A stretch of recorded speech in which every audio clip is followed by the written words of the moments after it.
चंदीगड विमानतळावर एका महिलेनं बॉलिवूड अभिनेत्री कंगना रनौतच्या कानशिलात लगावली। मंडीची खासदार कंगना रनौत गुरुवारी दिल्लीला जाण्यासाठी चंदीगड विमानतळावर पोहोचली होती। तेथील सुरक्षा तपासणीनंतर एका महिला सीआरपीएफ जवानानं तिच्या कानशिलात लगावली। या घटनेनं खळबळ उडाली। त्यानंतर या महिलेला तत्काळ ताब्यात घेण्यात आलं। चौकशीनंतर तिचं निलंबनही झालं असून तिच्यावर FIRही नोंदवला जाणार आहे। पण कंगनाच्या कानशिलात लगावणारी कुलविंदर कौर कोण आहे ते जाणून घेऊया। 35 वर्षीय कुलविंदर कौर ही 15 वर्षांपासून CRPF मध्ये कार्यरत आहे।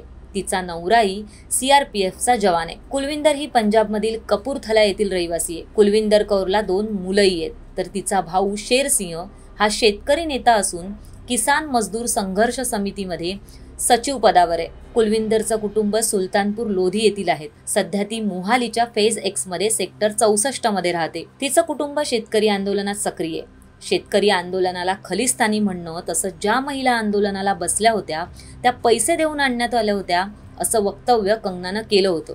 त्याचा राग मनात ठेवून कुलविंदर कौरनं तिच्या कानशिलात लगावली असं म्हटलं जातंय।